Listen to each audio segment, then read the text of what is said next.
ready? I'm ready. All right. Welcome to Risk Talk with Siobhan and Siobhan. This is episode 11. We are finally here. We've been waiting for this moment. I don't know how long Siobhan been talking about when the therapists come, when the therapists come. Drum yeah, roll, yeah, please. yeah. And then an episode go by. I know everybody watching like, well, where the hell is the therapist? Well, she's finally here, guys. We have Shirley Taylor. Yay! Welcome. She is on the money couch with Risk Talk. We I are love this happy green, to too. have you.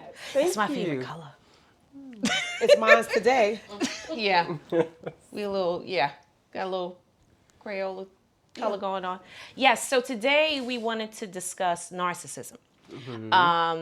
We taped a couple of episodes a few weeks ago, and we were talking about toxic men, toxic women, and, how people, rave, oh, he's a narcissist, and they use it so loosely, So we wanted to have episode where we sit down with a therapist, because we can always sit here and voice our opinion and define narcissists, so we wanted to have a therapist here, and we're happy to have you. Thank you. Thank So you. we just want to know, like, how do we, because I know there's different types. So if you can discuss those different types of narcissists for our audience, that would be great. Okay, so I did bring my notes because, as you said, there are different types. Yes.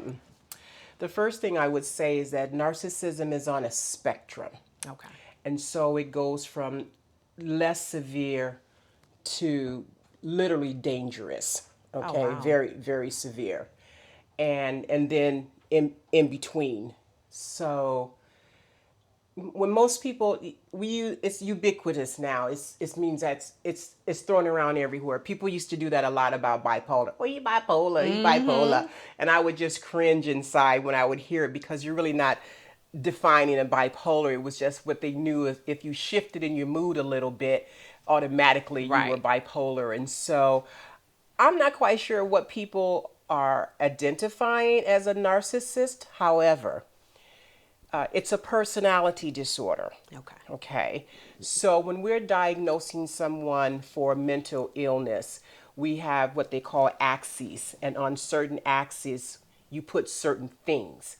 On axis 1 is where basically all your mental health issues are: your depressions, your schizophrenia, your drug addictions. Everything is on axis 1. Axis 2 are permanent things that don't change, and that's where you put personality disorders, which narcissism is a personality disorder, and that's where you put things like mental retardation, which today we use the term intellectually challenged, because of those are things that don't change. Pretty much your IQ doesn't change, right? So it's very difficult to diagnose a narcissist. So there are clusters. There's about 10 personality disorders. That's what you asked me. So there's clusters A, B, and C, and so they're kind of linked together. There's borderline, histrionic, and dependent personality disorders. Those are primarily women. Then the antisocial, I think obsessive compulsive, you mentioned that earlier, is another personality disorder. And those are usually men. Narcissism goes in that cluster. And then there's your schizoids, your schizotypical, and your paranoid. The thing, though, that I name all of those is because all of them can have little features of each other. Gotcha. It's a personality disorder. So when we look at the narcissist, when I said it was on a spectrum, so that could be little severities, big severities. And so the primary characteristics are grandiosity. Okay. They're really grand. And I'm going to be using former President Trump, as an example, because most of us therapists would have, over the years, would have more than likely diagnosed him as a narcissist. But you can't really diagnose people unless you sit down and evaluate it with them, blah, blah, blah. But his pattern of behavior definitely showed that. So the grandiosity, he was always had to be the best and had to have the richest people. And if you were poor, he didn't tolerate you, and he didn't want to have the black shithole people. He wanted the white people from, very, very grandiose. And they are really egocentric. And that means that everything is about them. Attention seekers. Yeah. Well, Definitely celebrities. attention seekers. Definitely attention seekers and extroverts. Very extroverted. And the real hallmark also is that they don't have a conscience. They're not remorseful. Scary, though. If you remember President Trump, and people would always say, no, he would never apologize if he was wrong. And they are liars, they're manipulators, they're deceitful, they're hostile, they're conflictual, they're argumentative, they are. So it gets worse as they go up the spectrum, right? Okay. There really are vulnerable people who are covering up their own kind of fear of abandonment. They're really injured little people and insecure. But the big bravado is, I'm the greatest and, I'm going to put you down. So we have an acronym CRAVE, conflictual, rigid in their thinking, because they can be suspicious and untrusting and manipulative, and they do a lot of gaslighting as a form of manipulation. So the term narcissist came from an old Greek mythology about this beautiful man, and he was shunning all the women in the village who wanted to be in love with him. Nobody was quite good enough. And so then some witch cursed him and said, oh, well, the next person that you see, you're going to fall in love with. Well, the next person that he saw was himself. in the lake, in the pond, he looked over and saw his reflection, fell in love with himself. So this is where this idea that they're self-centered, it's all about them. It's never about you. Everything is really about them. He fell in love with himself, and he sat there looking at himself till he died. Okay. So he never made it. No.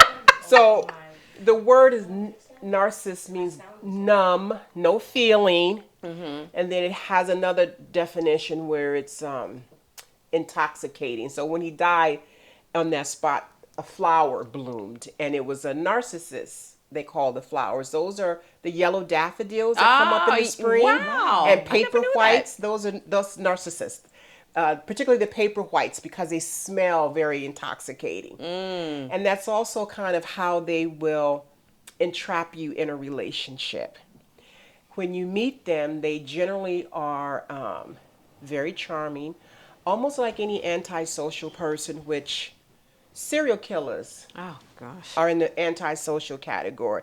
They violate other people. They break the law. They're criminal. They're deviant. Now we're talking about this other end down here. And if they have psychopathology and narcissism and then Machiavellian as a component, Trump had that. And that's an old political term of you'll do anything to stay in power. You'll cheat, steal, lie, where Trump is telling everybody that, gaslighting everybody that he won the election when he didn't.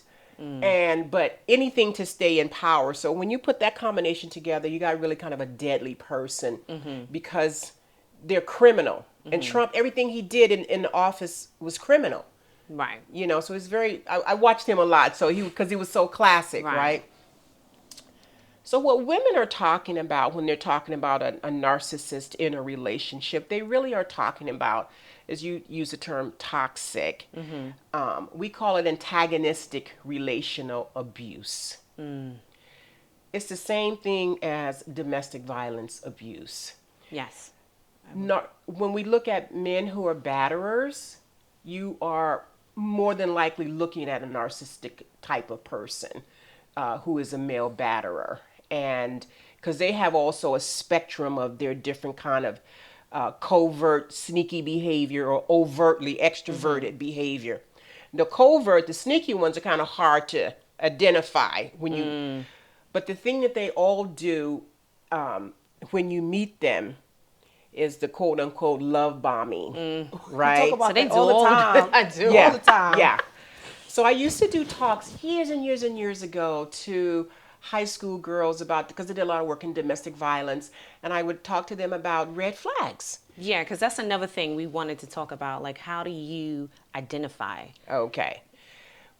When you meet a guy, and you guys are probably dating or app dating in particular, or whatever, if somebody comes on so strong in the early kind of honeymoon stage, you go out 2 days later, he's talking about he's in love with you. He doesn't know you. Or you get 10 dozen roses and you're thinking, oh my God, I'm so special. Oh my God, oh my God. And that's what happens to the woman. And he's whining you and dining That's you and love bombing. all that razzle dazzle. You can't see him. That's right. He's hiding Right. behind all of that stuff. And that's a form of manipulation. He's manipulating you into falling in love with him. So it's interesting the way the brain operates, because bonding, attachment, and love literally is a chemical change in your brain. Your neurochemicals of oxytocin, opiate for pleasure and pain, and dopamine, right? Okay. So when those three things are operating, you bond and you attach. This is natural for everybody. In particular, women, when we get pregnant and we have the babies, our oxytocin goes up very high. That's the mother hormone. So if a woman is not mothering her infant very effectively, her oxytocin is probably very low, because then her mother stuff didn't kick in. Right. Right? Ah. Uh-huh. So in attachment to a relationship and falling in love, we do the same thing.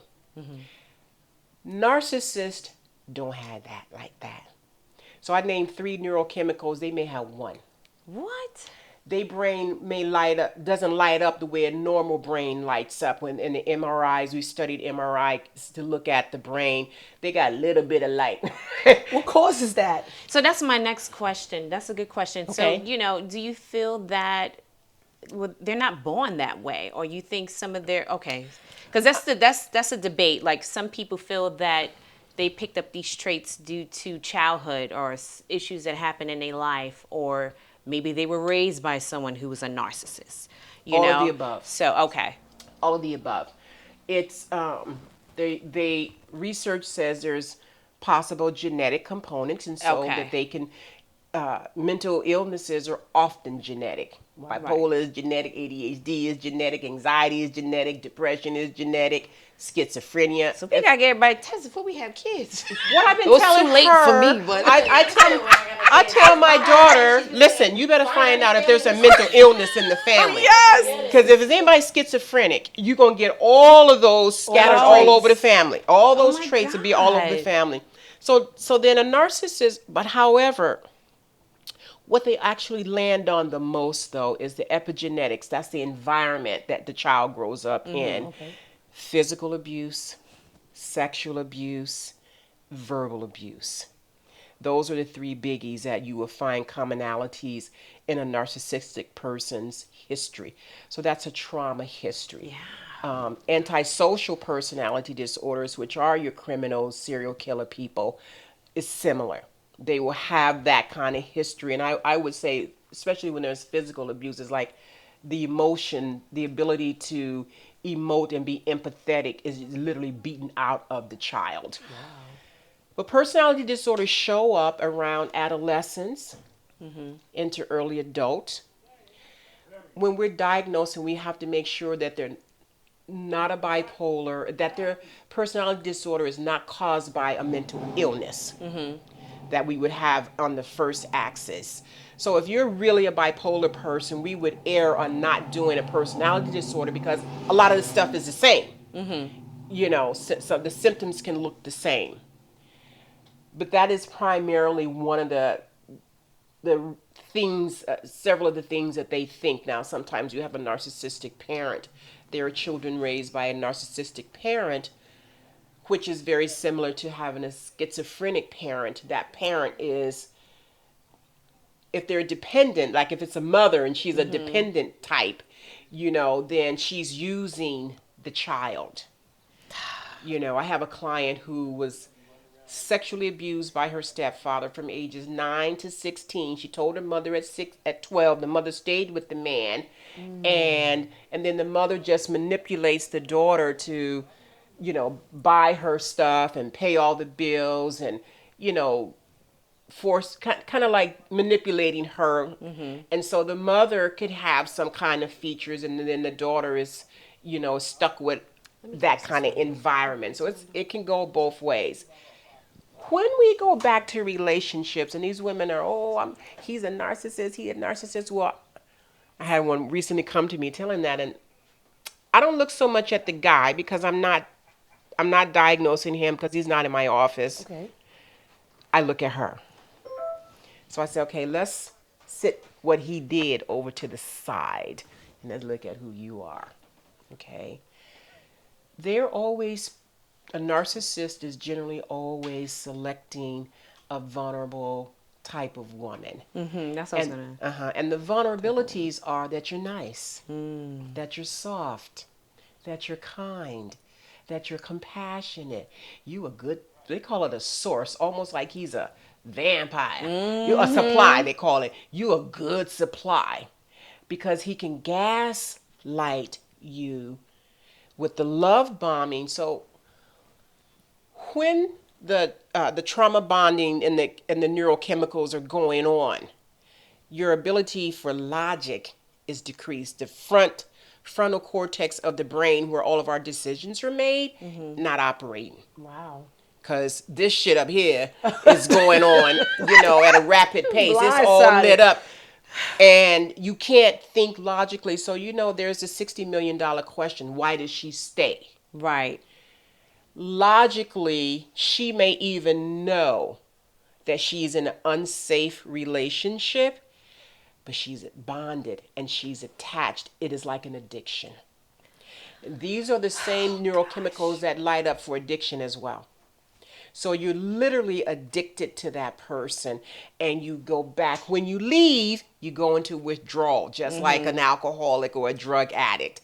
And then you want to go back because that's what stops the withdrawal. So- And they go back. So basically, for these women that experience this, need therapy after these relationships. Because this is heavy. So I have a new woman I've had probably about 3 or 4 months who came to me saying the same thing. She's in this narcissistic was in it. Absolutely, you need therapy. Oh my God. He need therapy, but narcissists don't show up often for therapy because they know more than the therapist. They're liars, manipulators. They know that they are. They don't want nobody, calling them to the carpet. They take no responsibility for their behavior accountability. ever. No accountability whatsoever. And their insight is very low. So to really diagnose them, there's like a 99 questionnaire self-report that we have them fill out. It's a lot. They won't even tell the truth because their truth is often delusional. So you're not really So gathering. you have to talk to data. people who know them, right? To so gather the information. To gather the information. That's also kind of similar with a bipolar. You want to talk to the parent or the partner or somebody else who can give another perspective on their behavior. So then you can determine what are they saying that's really true or not. But the woman absolutely needs therapy. Oh, Because gosh. it wreaks havoc in your life. So there's another acronym called DEMMED. So being in this antagonistic, narcissistic relationship, toxic relationship, abusive relationship with a narcissist, the DEMMED is what happens to the woman. Let's say if it's a woman. There are women who are narcissistic, but it generally it's most often men. Okay. So the DEMMED means devalued. I know. I is for invalidated. The 2 M's are for marginalized and manipulated. I know, right? Because your light is steady going down. You're dying in that relationship. The last one, the E entitled, I never understood what that one really meant, but that D, that last D was dismissed. So when they're love bombing, and you got all this light going on in your brain, and you're addicted, and you all in love. In this Theirs relationship. don't operate like that. So in about a little bit of time, their bonding stuff is over. Now they dismiss you. Now they telling you, oh, you're fat, oh, you're ugly, oh, you this, and nobody wants you. All the stuff that you heard that men will say to a woman in an abusive relationship. They devaluate you, or you ain't nothing, because they not in love no more. Right. And the woman wants that love bombing phase to come back. Right. Women have what I call like a built-in hope. I was about to say that. We hold on to that hope. Ooh. That And hope we could be have to deadly. have that, because we're always looking for, is this my man? Is this my guy? You know, you're dating, is this my guy? Could be the one. I hope so, you know. And so we carry that to give the man the benefit of the doubt. That's a part of a woman's kind of love makeup, right? And so what they'll do is, I'm going to give him one more, you know. And then he'll come back and manipulate you and tell you, oh, I'm never going to do that again. Batterers will often hit you and say, well, look what you made me do. Right? And then they help wiping the blood off of you. And you then, and I'm not going to do it no more. And you're like, oh, okay, sweetie. You know, and maybe 2 or 3 months will go by, and he might not hit you until he gets triggered with his own thinking. Right. They're suspicious, they're paranoid, they're insecure, they're inadequate. This is who this man really is, up under all this grandiosity, you know, and all this behavior that fools you. And that's why women get into the relationships, and they'll be in there. This woman I got recently, she was in about 15 years, had 2 kids with him. He didn't take care of none of the kids. He cheated on her while she was pregnant, after the baby was first one born, and she still was hopeful. But remember, she addicted. And when I got her and she said, oh, well, you know, she likened it to the sexual act, is when we're good, where it's good. All the chemicals come up when you're having sex. I tell my daughter, don't have sex until you know who the person is. Right. You know, because if the chemicals come up in the sex act, you're love bombed. It's good. You can't see who you're dealing with. Right. You can't. You can't, the old razzle, you cannot see who that person is. And I have a new couple. He narcissistic. He can't hold it together for 2 or 3 sessions. By the 3rd session, I was sick of him. What? And I said, look, they're very controlling. Oh, they are. I'm Very. in control of this. Yes. We're going to do this like this. And if you don't want to do that, we can end the call right now. And matter of fact, I want my money beforehand, because I had to track him down a week for my money. I don't like that. Right. That's right. And I really want to tell her, she moved out, you need to just go on about your business, because this is not going to work. It's not my job to tell them that. Right. So it's a tough relationship for a woman to Right. fall into. And sometimes because of the woman's low self-worth, she's going to attract somebody like that. Now we talked about them it being genetic. We talked about them, you know, developing through childhood. Is there any hope for them? There go with the hope. I know. Wait, but for them to not even The fully woman heal, or the man? but the man, The narcissist. the Not narcissist, the narcissist. right? There are some therapists who specialize in personality disorders, and a couple male therapists who've written about their work. And so I said narcissists rarely come into therapy themselves. The only way I have this one I have currently is because he wants the relationship, and she's already left and he's trying to get it back. So in a way, therapy is just a form of manipulation. Yes. Right? Wow. Now, what he got a little riled with me is that I'm very probing. I'm very intense. I'm deep. You're not gonna bullshit me, and I'm gonna call you on it if you are. And he I was might like, need you for my therapist. he was like, whoa. He was reeling, and he even said, he had to call me back because he was like, "Oh, I'm sorry," and Ooh. but you really bring out the truth. Okay. Um, if a narcissistic person wants to be helped, and for some reason they have recognized, because a part of the diagnosis is that your pattern of behavior is long term, is deep, and it impairs your ability to function either in your social life, in your work life, in all of your domains is showing up you're showing up problematic. Okay. And so you get enough problems, and then you may want to get some help if they come like that. So the real first piece is diagnosing them, and then for them to stay in the process.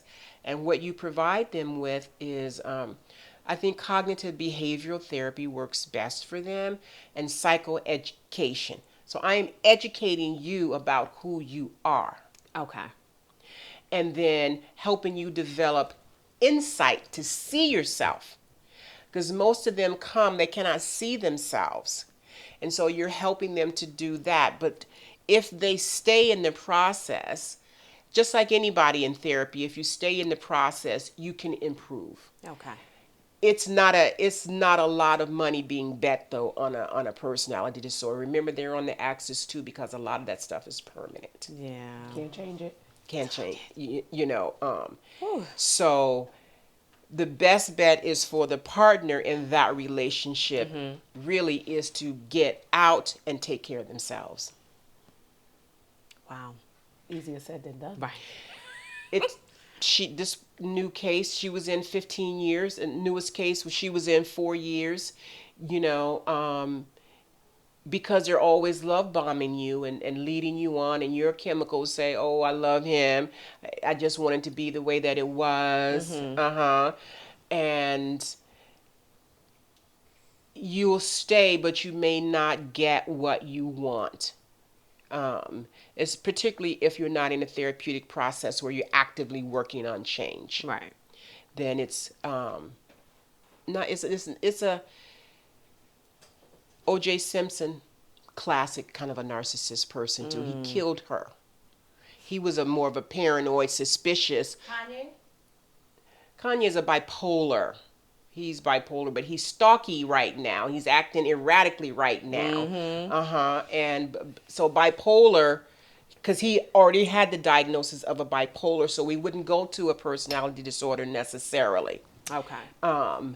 Because I started watching that first episode of his Oh, on documentary, Netflix. yes. Yeah, and it was like, he was a nice young man starting out. So I wouldn't say he's narcissist because he's already got a bipolar diagnosis. So you would go there first, unless in his adolescence he was showing up conduct disorder, going to jail, and he wasn't doing any of wasn't that. doing Right. Gotcha. So I would rule out a personality disorder for him, and I would just stay with the bipolar diagnosis. Okay. Yeah. Oh wow. So there's no hope. And give up hope with the men. No hope. No. No hope. Well, Oh. This is saying no the best here's what I want to say. Put your hope in yourself. There you Yeah. go. hope. Okay. Put your hope in yourself. I'm a fan of that. The You women have need to. a lot of support. They need education about what they're dealing with, which a lot of women are turning on now and saying, "Oh my lot of God, support groups now. this is a narcissist. I'm in a relationship. They're in an abusive relationship is really Right. what they're in." Right. And you need a lot of support. One of the things that they do, classic domestic violence, they isolate you from your friends, from Oh, your yeah. family. And the one I was with, the couple last night, he was like, "Oh, who's in the room with her?" Because we're on virtual. He was suspicious. I'm suspicious, paranoid. And then I said, "Well, who would be in the room with her?" "Oh, she got all these friends from when she was in grade school," which of course is very nice, but he ain't got no friends. So he don't like her friends because experienced that. they're going to tell her stuff. Right.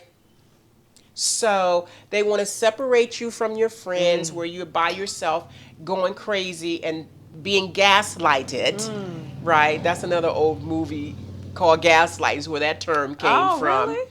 I never About heard in the 40s, it was called Gaslight, and the husband was trying to make the woman believe that she was crazy so he could have her admit it and then take her money because she had money. So the film was called Gaslight because they had a gaslight. He would put the gas on, and she would like, "I'll smell gas," and no, you don't. No, it's not the gas. It's the old fashioned light, gaslight. And he turned it down, flickering, and she was, oh, I see the lights flickering. He go, no, the lights ain't flickering.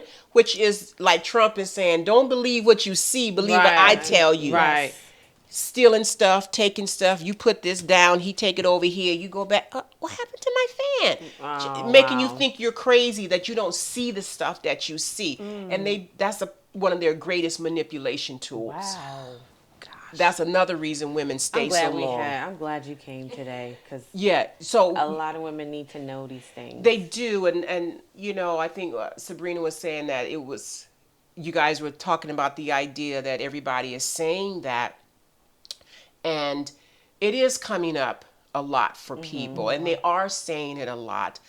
I don't think that they have as much information as they need, but they are beginning to learn that something is really wrong here. Right. Yes. This is not a normal, in a normal relationship, there's going to be ups and downs Right. and with communication glitches, but with this abuse, it's not new.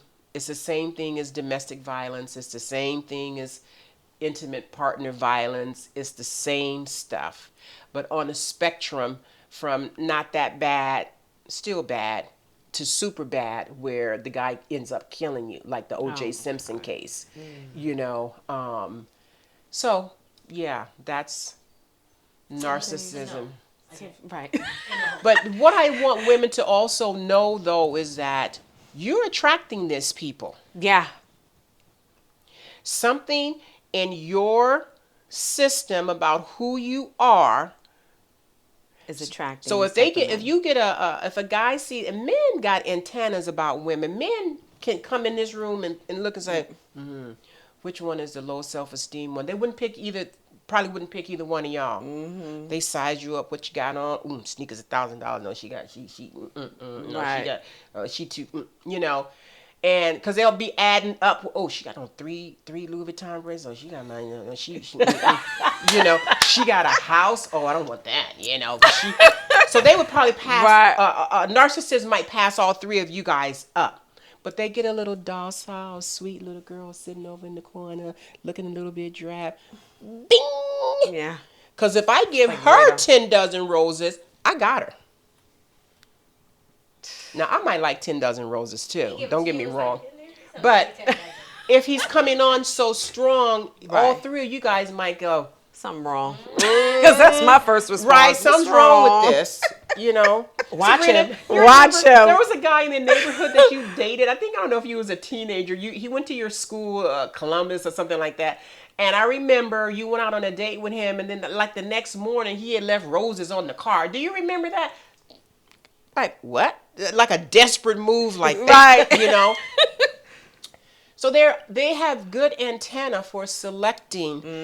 And so that's why the woman is the one that I'm going to work with. So that just wasn't sweet? Like, that wasn't just nice?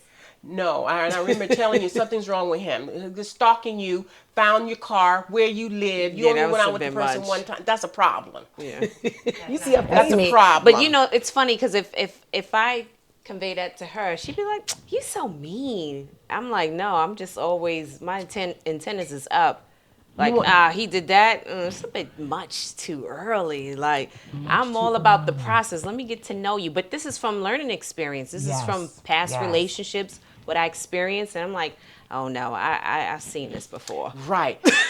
If it feels uncomfortable, Right. They say if it's too good to be true, it probably isn't true or Right. something. Something inside of you is going to give you that information. Intuition. Your intuition. Yes. If you choose to override that, Shame on you. That's how they get you. Yeah. But the woman who's going to override it the most is a woman who is quote unquote a little bit desperate. I hate to say that, but that's how I see it. Yeah. And a little bit desperate, with her self-esteem might be a little bit lower for a variety of different reasons. Everybody struggles with that at times and whatever. But her parenting, how she was parented, what was in her environment when she Right. was parented. That's where you start seeing matches, because we often pick people who are familiar to us. And they usually are patterned after your mother or your father or both. So you marry your mother, or you can marry your father, or the man you marry could be both. So when I do couples work, I go into their history. How were you raised? What was going on in your growing up time period? Blah, blah, blah. And then I'll see that partner. There, I have a couple, it's a gay young man couple. He married his father, who was abusive to the mother. And then the other one is just operating like his father, being abusive. So there's always similarities in your family of origin. That's why I always say to her, she's a ma. You need to know who these people are, and what's going on in their household, Yeah, because that's true. when I would intake children into the psychiatric units where I used to manage in hospital settings, and they come in and now they got a mental illness, and the other parents like, oh, I don't know. I don't know nothing about the father.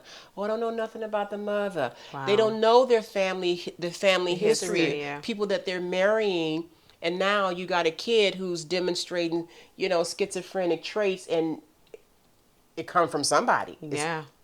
It has to come from somebody. So it's important when you're dating to try not to have sex so soon, right? I do like the 90-day rule. Okay. Let a guy date you, okay? If he's interested, he will wait, because men are built like that. Yeah. The men today who are not waiting is because they're trying to get the woman to just kind of either trick on them or just get the nookie, and they're out. They'll do a lot of things. They'll take you to dinner. They'll even take you on vacation. On your birthday, y'all like that, right? Because they know they in one hotel room and they're going to get to have the sex. They'll pay $1,500, for one night, and they get the sex, and then they back in the States, they going about their business. Got you. On to the next. Right. So when you don't give in so quickly, they respect you, because they gotta Work a little they harder. gotta work a little harder. It's like, ooh, her morals, she in the place she. Right. That's wife material. Yes. Okay. And so it's really important for Why you women look at me? to No, I was looking at the it's dog. important for women to try to do that. Me and her clash all the time about this perspective, and been there, did that. So I know from experiences as Right. well who's gonna wait and who's not gonna wait. And if you want a serious relationship, then you need to not have sex so soon. Okay. Not too soon. So here's the thing, because I tried that 90-day thing years ago. I waited 90 days. I was close to 90 days. I wasn't really 90 days. I give it like 82, 85 maybe. That's still good. And I was trying so hard to like spend time with his family, try to figure out like but I ignored some flags, but I didn't, and now I'm realizing I didn't realize it trickled down to him. So when time went on and I gave in, and I'm like, oh God, I see a whole different side again. It's just like, it's hard to like, cause you could wait, and then they don't show it until after. They don't Or show it until sometimes, after, yeah. but people who are hiding can't hold it together that long. Like you said, there were some red flags along the way. Yeah, but I was seeing it through the family, not Right, him. so now, I was seeing it through the family. I'm like, ooh, the thing nah, too don't have no about kids. the 90-day period is not just holding out on the sex. It's observing, it's assessing, it's evaluating, it is processing. Who is this? But when they throw in the razzle dazzle, the love bomb stuff, you can't see them at all. But it's also learning what is it that I'm seeing here. Right. So I see that his mother and his father act like this. Okay, they a little conflictual. They argue a lot. Let me see. So what does that mean to you about him? What it means is his father is his male role model. His mother and father are the first relationships that he sees. Your parents are the first relationships that you see. However, dad treats mom, he's learning to be a man like that. So if domestic violence, batterers is a learned behavior. Generally, the father is battering, the son is observing. So true, 'cause, oof, Lordy. So if I see conflict in his parent system, okay, That's another. I need a fan. At one point in my life, I was in a 20-year relationship. Okay. But it was no good after a while. And at that point, my daughter was probably 12, and my son was like 7. okay. And I realized I was raising a young man now as well as a young lady. Yes, you were. And I was not going to allow them to see how their father mistreated me. Yes. It wasn't going to be acceptable. How can I explain to her how a man is supposed to treat her? How can I explain to him how he's supposed to treat a woman? Correct. Right. So I took myself out of the environment Okay. just to say for my kids Absolutely. and for myself. Absolutely. And I tell women, Oh, it if was not hard, for but it was the best yourself, decision. Yes. your children are watching you. Yeah, Yes. And that's they what I are. told you all the time. They're learning. They're watching me. They Yes. are watching me. Yes. I gotta go. Yes, and Gotta so go. if we look at that, and so in my childhood, my family, my parents, my father was he was a violent abuser to my mother. So a girl can go either way. Either she's going to attract the abuser, she's going to identify with the mother and be the victim, or she can identify with the father and be a perpetrator. The boys usually identify with the father and they perpetrate that violence, right? I had a brother who did just that. As a woman, I don't tolerate that. Don't tolerate abuse. I'll kill you. That's the impact for me. Yes. Is that, and so I don't attract men like that. I don't either. I just And don't and attract them. That's yeah. I don't want to talk Because too I don't much want that. on I don't here. want that. And I'm clear I don't want that. So I don't attract them. Yeah, I Right? don't. They do ask that now. They do ask, have you ever been in a domestic violence relationship? No, I have never been in a And I'm domestic like, Yeah, no. I never I'm not have, that but I didn't see it. It was done when I wasn't around, but I was aware of it, Correct. and me being aware of it, I'm like, I don't play that. So if you when you were the child, so children are always, parents will say, or I don't do it in front of my kid. Kids hear stuff, see Yes, stuff. they listen. They see. I remember, like, I don't think I ever saw my father hit my mother either, but I remember a couple occasions. But I remember one thing. But the next day when I got up in the morning, she had a bruise in her face. I didn't see that. Right. But I saw the after effects of it, so that's what children, I used to work with drug treatment, and I would work with the kids and the parents in this group, right? And so the kids are doing art, and I tell them, draw a picture of mom before she came to drug treatment and a picture afterward. So they give me split screen. The parent come to the door. Kid come and drew a picture. She was at the door, eyes bugged wide out, cigarette hanging in her mouth. This is what children see. Very animated, yes. And the mother was, she thinking, oh, here's what one kid said. Oh, she said she was going to the store, but she came back, she didn't have no groceries. They pay attention. They're not stupid. They're not. But I didn't go out. I was in the bathroom. She come out the bathroom, red veins in the eyes that the kids draw because they see stuff. They ain't see you smoking crack, but they see the after effects. Yes. They pay attention. They see stuff. Right, They do. right. Because my son could tell me stuff at 3, and I'd be like, "What? You don't remember?" I'd be, "Nope, don't remember that." He like, "You don't?" No, They try to tell me stuff too. I'll be like, no, I don't remember. My daughter be like, "Yeah, because when I was I don't remember. what?" I'd be like, "What is she talking about? You never remember?" No. How you living now? I don't know. My response, you sure it wasn't a dream? They But I remember think that was so everything. brave of you to recognize Yes. that there's going to be an impact on your children, and that you set the example for both of them. Yes. And those are reasons to make changes. What is the impact on my children? Your daughter is going to be a woman like you. Yep. That your son is going to be a man like the male figure that you bring in, whether it's his bio dad or not. Right. But that male figure is how he determines. And then, of course, with a lot of our population with young men, they ain't even got no male figures in the household. So they don't even know how to be men. No. They don't know what a man is supposed to do.